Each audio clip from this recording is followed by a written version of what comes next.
और बचपन में जिस जगह मैं रहता था वहां सचिवालय के प्रधान जी ब्रॉकस्ट में रहते थे और टैब 2 सेट नंबर 26 मेरा घर हुआ करता था। तो हम मधु जी भी वहां बचपन से रहना, तो ब्रॉकस्ट में ही छोटे समय में जब मुझे लीडर कहा जाता था, गोपाल शर्मा जी हमारे बड़े भाई है, ओएसडी है, ये भी हमारे बारे में मेरा जानते हैं, तो लीडर कहते थे छोटे छोटे। क्योंकि मैं ये बात इसलिए आपके साथ अपने आप को शामिल करना चाहता हूं, इस सचिवालय का मैं काउंसलर रहा हूं, यानी कि राजभवन से लेकर विकास नगर तक का मैं पार्षद रहा हूं। और पार्षद रहने से पहले कई साथी मेरे यहाँ अंडर सेक्रेटरी बने हैं, कई एसओ है, कई कुछ है, वो मुझे सब जानते हैं। तो मेरी जो शिक्षा हुई, जब मैं अपने घर में हूं तो अपने घर के सदस्यों से बात कर रहा हूं, तो वो हाई स्कूल था, कुसुमटी स्कूल था, उसमें से गोपाल जी भी वहीं पढ़े, आईएएस बने, मधु जी भी भाई फोर्ट में पढ़ी। तो मैं वहां से अपना जीवन स्टार्ट किया। 1977 में जब शांता कुमार जी मुख्यमंत्री हुआ करते तो एक सचिव हड़ताल हुई, पूरे स्कूल बंद हो गए, तब हम स्कूल में पढ़ा करते थे, तो हम भी उस हड़ताल में शामिल हो गए। फिर उसके बाद गवर्नमेंट कॉलेज शिमला में पीयूसी की क्लास थी। अब जब 10th के पेपर देते थे तो माता जी कहते थे कि काम करो, उसमें एक रिवाज था, अब 75 80 की बात है, नौकरी करो। तो कईयों को मेरे राजनीतिक जीवन के साथ मेरे और व्यक्तिगत जीवन का भी नहीं पता होगा, खासकर पत्रकार बंधुओं को। तो अभी ब्रॉकस्ट में एक इंक्वायरी है पीडब्ल्यूडी की, टाई 4 के नीचे को, उस इंक्वायरी में मैं सुपरवाइजर लग गया। क्या लग गया? सुपरवाइजर। तो उसमें हमें दिहाड़ी क्या मिलती थी? 6.25 रुपए। तो 180 रुपए महीने के मिलने। तो हमने सब लड़कों ने जाकर, उसमें रिटे सिनेमा होता था, 1 रुपए 70 पैसे की टिकट होती थी, सिनेमा देखते थे। 3 महीने नौकरी लगने के बाद फिर पीयूसी में आ गए। पीयूसी में आने के बाद हम यहाँ आए तो मैंने यहाँ सीआर का इलेक्शन लड़ा। अब मेरा काम मेरे स्वभाव में था, तो कॉलेज में, डे कॉलेज में था, तो मैंने सोचा कि अब इतने पैसे उसमें मिलते भी नहीं थे, तो मैंने एक शिमला म्यूनिसिपल कॉर्पोरेशन में वाटर कंप्लेंट की नौकरी की।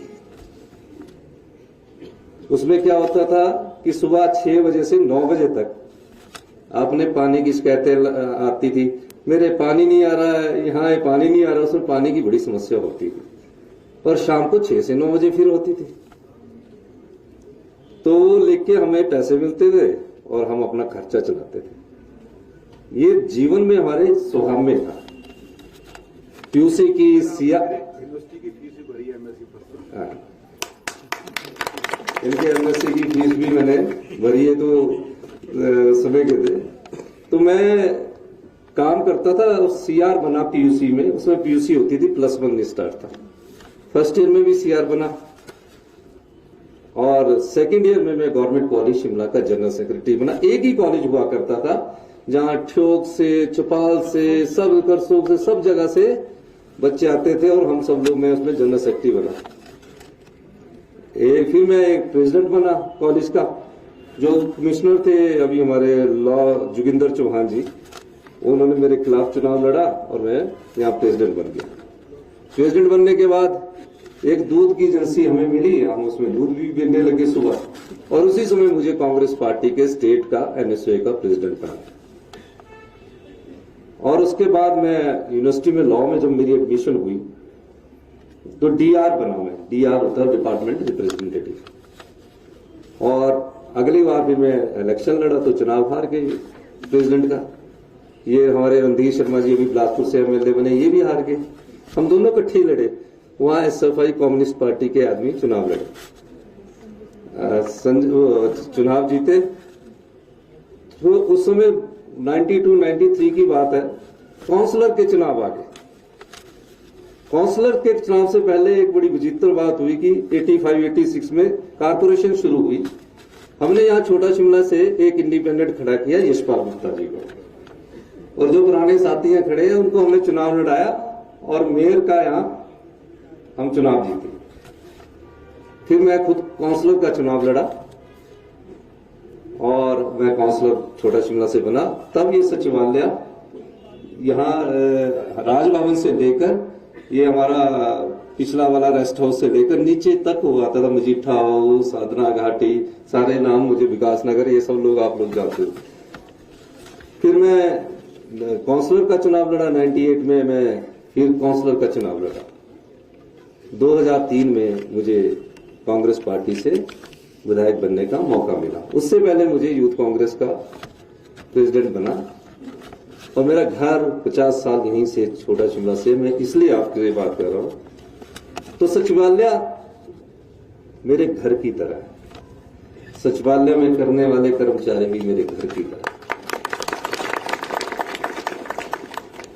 मैं अपने जीवन काल के जिस भी मोड़ पर रहा उसमें ऐसा होता था कि नौकरी की बड़ी बात होती थी। हमारी माताजी भी कहती थी नौकरी लग जाओ फटाफट, आप फटाफट अपनी नौकरी का इंतजाम कर दो, आपकी सरकार है। होता ना कि घर में नौकरी, मेरी बहन नौकरी सरकारी लगी, वो भी मेरा सब बड़े भाई एयरफोर्स में चले गए, तो मैं बेला रह गया। तो बोलते इसने कुछ नहीं करना है, माँ बाप को बोलते इसने कुछ नहीं करना है।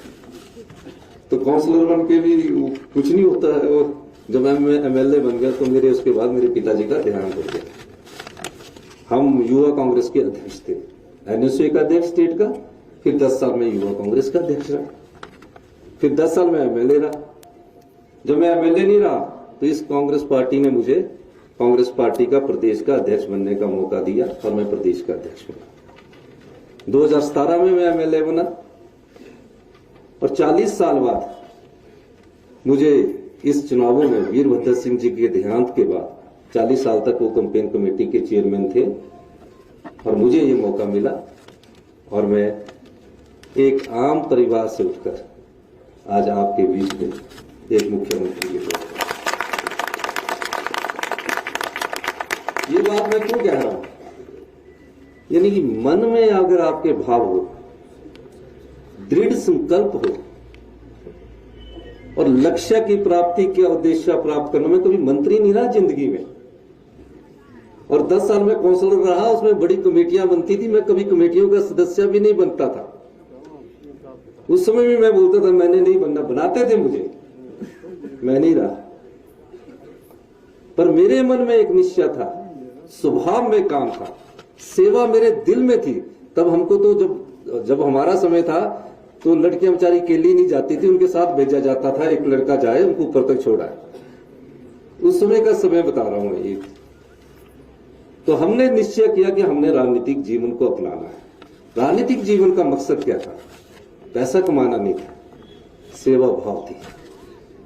और आज मैं दावे के साथ कह सकता हूं, मैंने कहा है कि हम सत्ता के लिए नहीं आए हैं, हम व्यवस्था परिवर्तन में, उसमें आप लोगों का साथ चाहिए।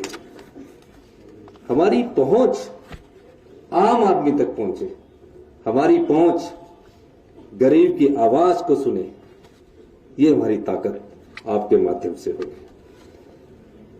3 महीने के बाद जो बजट आएगा, आप पाएंगे कि ये परिवर्तन का दौर चल रहा है। इस परिवर्तन के दौर में समाज के जो वंचित वर्ग है वो हमारी सरकार की प्राथमिकता है। मुख्यमंत्री बनने के बाद मैं अपने घर सचिवालय में नहीं आया। मैं कहां गया? मैं उन 6000 बच्चों को जिनके मां नहीं है, बाप नहीं है, किस प्रकार की जिंदगी जीते हैं, मैं उन्हें देखने गया। क्या पाया?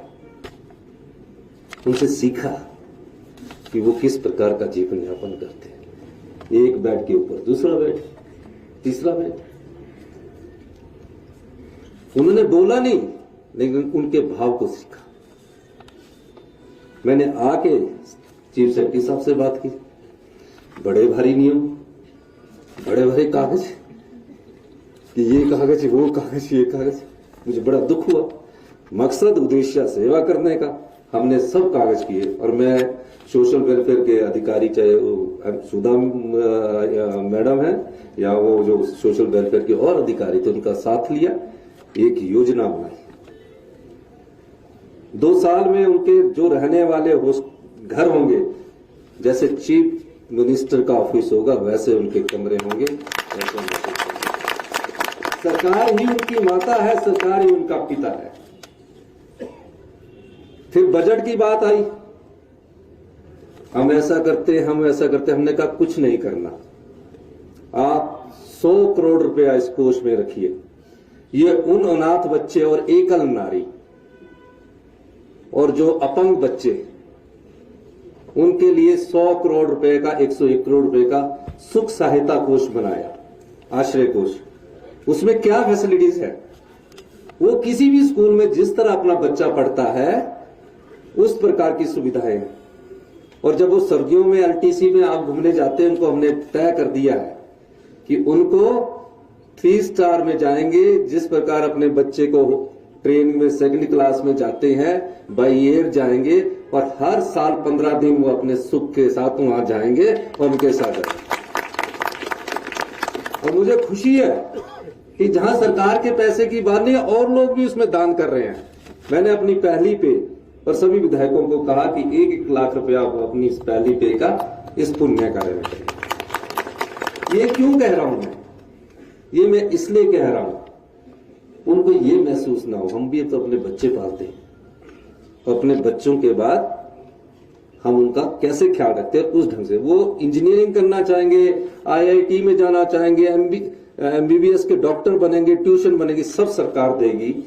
क्योंकि हम चाहते हैं कि उनको ये महसूस ना हो कि उनका इस जीवन में कोई नहीं है, सरकार है। ये हमारा दृष्टिकोण है। आने वाले समय में ऐसी महिलाएं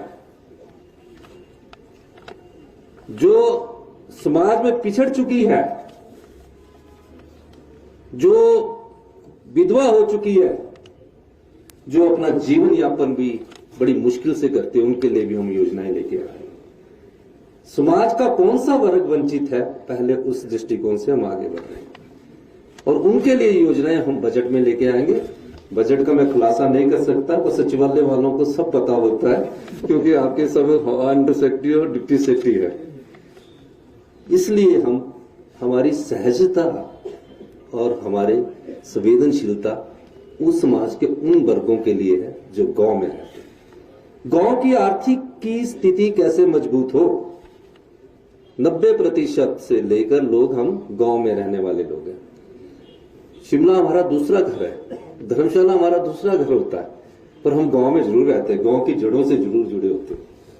गांव में हम खेती बाड़ी भी करते हैं, पशुपालन भी करते हैं। इस दृष्टिकोण से भी हम चाहते हैं कि गांव की आर्थिक व्यवस्था को कैसे मजबूत किया जाए।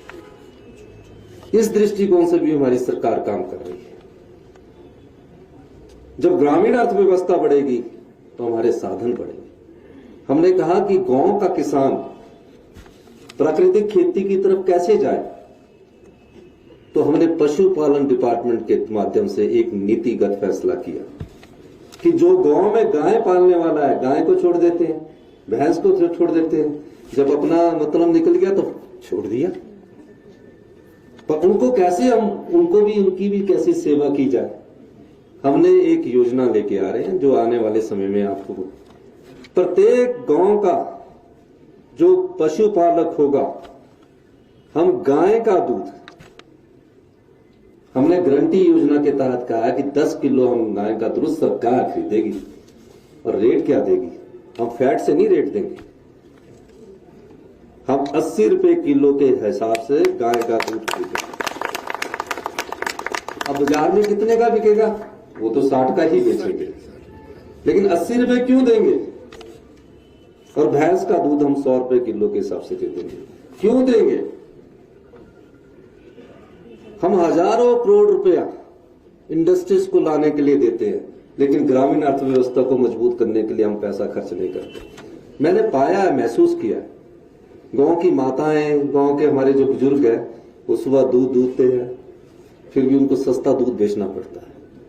हमने कहा कि इनकी एक इश्योर्ड इनकम हो, परमानेंट इनकम हो। अगर 80 रुपए के हिसाब से हम 10 किलो दूध रोज सरकार खरीदती है तो 800 रुपए का दूध एक दिन का होगा और महीने का 24,000 का होगा। और भैंस का दूध कितना होगा? 100 रुपए के हिसाब से 1,000 रुपए का 30,000 रुपए।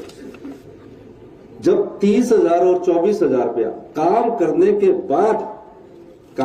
के बाद उस परिवार को मिलेगा, उसका जीवन भी अच्छा उज्जवल होगा और वो गाय भी पालेगा, भैंस भी पालेगा, नेचुरल खेती की तरफ भी जाएगा। तो हजारों करोड़ रुपया हमारा नेचुरल खेती की तरफ जाता है। कई लोगों को ये सपना लगता है, लेकिन हम अपने कर्तव्य का पालन करना भी जानते हैं और दायित्व निभाना भी जानते हैं। अब रही कल हमारी कैबिनेट बैठक है। अब जो सीनियर है मेरे समय के, उनको तो सबको पेंशन मिलती है, जैसे गीता जी हो गई, मधु जी हो गई।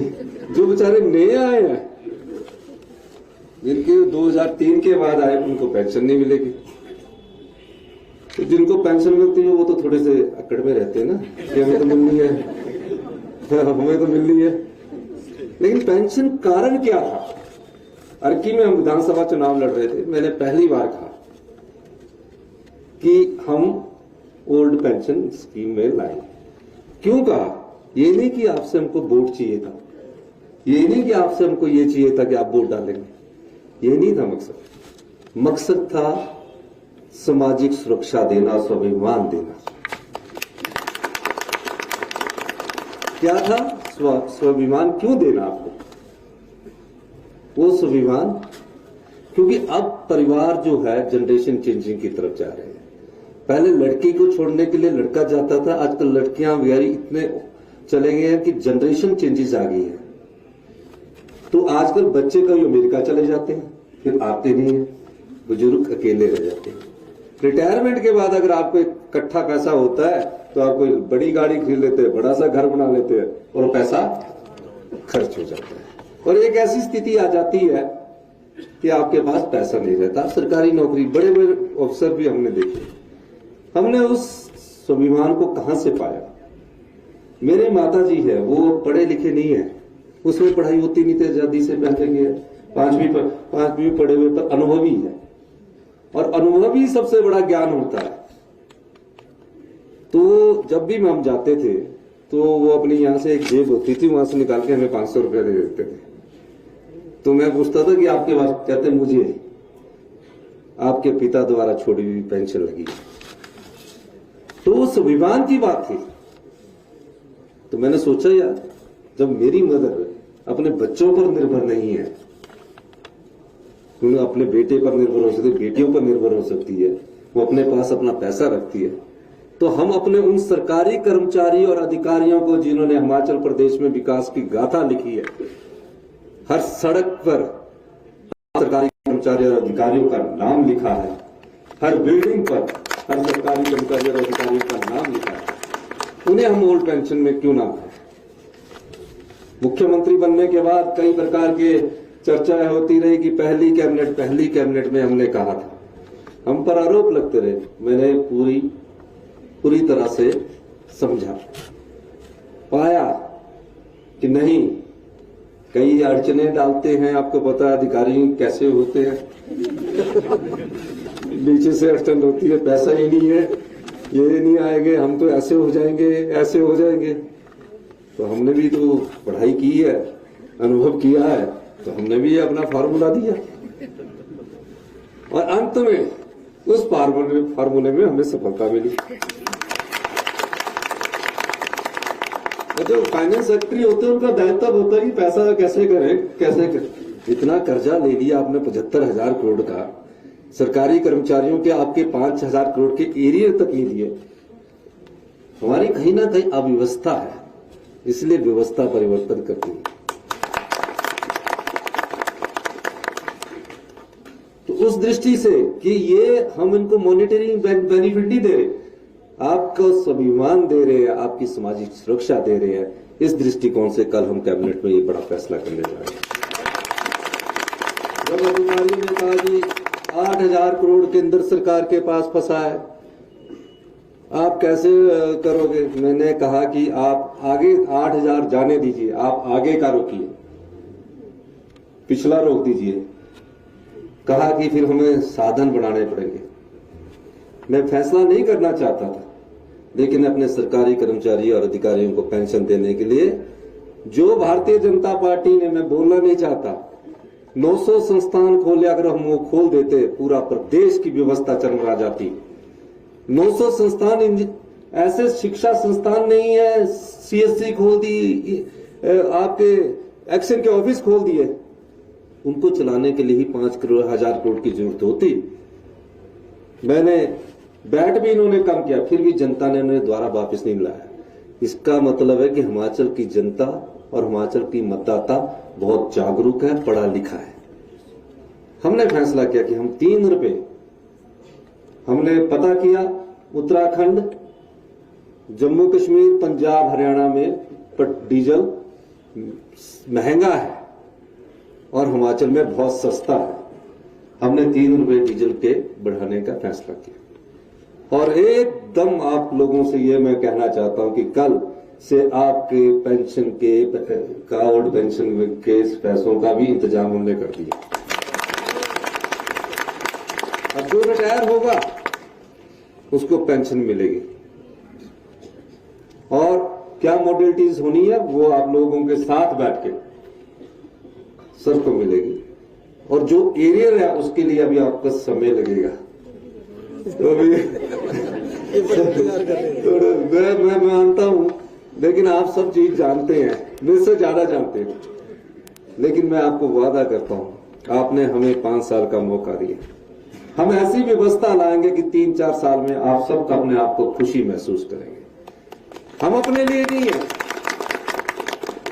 हम अपने साधन बढ़ाने के लिए नहीं आए हैं, हम सेवा की राजनीति में विश्वास करते हैं। कड़े फैसले भी होंगे, कर्तव्य का पालन भी होगा, दायित्व भी निभाया जाएगा और आपसे मदद भी मांगी जाएगी। इसलिए सचिवालय मेरा घर है, पूरा प्रदेश मेरा परिवार है। तो घर वाले जो लोग हैं वो हमें अच्छी इनपुट देंगे, तो मेरा मानना है कि हम हिमाचल प्रदेश की अच्छी सेवा करेंगे। एक बात और कहना चाहता हूं, अभी हिमाचल 75,000 करोड़ के कर्ज में, 10 साल बाद हिमाचल प्रदेश हिंदुस्तान का सबसे मजबूत प्रदेश है। ऐसी नीतियां हम लेके आ रहे हैं। कोई आलोचना करे, हम ये सोचकर कार्य नहीं कर रहे हैं कि हमने राजनीति को अपना सेवा का माध्यम न मानकर और दूसरा माध्यम मानना है। हम ये सोचकर कार्य कर रहे हैं कि हिमाचल के 77 लाख लोगों की हर एक परिवार में जो बच्चा है उसकी भी कैसी सेवा की जाए और परिवार में सबको सुरक्षा का भाव हो। हिमाचल प्रदेश बहुत सुंदर प्रदेश है, बहुत सुंदर प्रदेश है। मैंने कई जगह गया हूं, कई यात्राएं की है, विदेश यात्राएं की है। मुझे संगठन के अध्यक्ष के तौर पर बड़ी बड़ी जगह जाने का मौका मिला, और जब भी मैं हिमाचल प्रदेश में आता हूं तो मैं सोचता हूं कि हमें अच्छी सुविधाएं मिलनी चाहिए। हम गुड गवर्नमेंट के लिए गुड गवर्नेंस करना चाहते हैं, अच्छे शासन के लिए अच्छे प्रशासन करना चाहते हैं। हम ईमानदार शासन और जानदार प्रशासन चाहते हैं। इस दृष्टि से हमने एनएचए वालों से पूछा, शिमला मटोर में छोटी छोटी चीजों से आपके काम रुके, छोटे छोटे 3-3 साल से। अगर हम इन रोडों को ही कम, शिमला से धर्मशाला ही हम डिस्टेंस शॉर्टर कर जाए तो आपका 500-700 रुपए का तो पेट्रोल ही बच जाएगा। ये छोटी छोटी जो कार्य आर्थिक प्रणाली पिछली 5 साल में रही है उसको थोड़ा तीव्र गति प्रदान करने की जरूरत है, जिसमें आप लोगों का साथ चाहिए। हम फैसले लेंगे, अमेरिका जा रहे हैं, यहां जा रहे हैं, वो सब लोग यहां के पड़े। 5 इंडस्ट्रीज में हम ओपन पॉलिसी लाने जा रहे हैं, और आने वाले समय में हम इन्वेस्टमेंट पर नहीं विश्वास करते हैं। हम इन्वेस्टमेंट चाहते हैं कि प्रदेश में कम से कम इन्वेस्टमेंट आए और हमारे लोगों को पैसा मिले। जो पैसा हमारे पास आएगा वो आपका पैसा है, हम आपके पैसे को आप में ही बांटते हैं। तो इसलिए मैं आज आपके बीच में आया हूं। मेरा राजनीतिक जीवन इस सचिवालय के कुसुमटी स्कूल से शुरू होकर, ब्रोकस से शुरू होकर आज इस सचिवालय के मैं द्वारा पहुंचा, जैसे आप गोविंदर जी बोल रहे थे। और बड़े साधारण परिवार से हम लोग आए हैं, चाहे अनिरुद्ध जी आए, मेहनत करके आए, अवस्थी जी आए, सुरेश जी आए। सुरेश जी ने पीएचडी की, 35 साल से हमारे साथ यूनिवर्सिटी में थे। इनको भी चौथी बार मौका मिला भगवान ने कि इनकी भी इस बार पेंशन लगा दी। 35 साल से ये कांग्रेस की राजनीति कर रहे थे, चौथी बार टिकट मिला, चौथी बार इनको टिकट दिलाया हमने। और पीएचडी की इन्होंने पीएचडी पॉलिटिकल साइंस में की। और आपको मैं हिमाचल प्रदेश विधानसभा का एक और चीज बता दूं, चाहे बीजेपी के विधायक है चाहे कांग्रेस के, सब बहुत पढ़े लिखे विधायक हिमाचल प्रदेश में आते हैं। तो ये अच्छी परंपरा है। आप लोग काफी देर से इंतजार कर रहे थे, मैं थोड़ा लेट हुआ, उसके लिए माफी चाहता हूं। आप सचिवालय का कोई भी अधिकारी सीधा मिल सकता है, किसी को कोई परेशानी, अपने गांव की समस्या से भी संबंधित सीधा मिल सकता है। आने की जरूरत नहीं है, थोड़ा समय लगेगा, मिल लेना, पर कार्य हो जाएगा आपका। किसी भी प्रकार से आना। आप मेरी बात सुन रहे थे, इस आशा के साथ मेरे घर के आप सदस्य हैं, आप हमारा साथ दीजिए। आपका बहुत बहुत धन्यवाद। जय हिंद, जय भारत।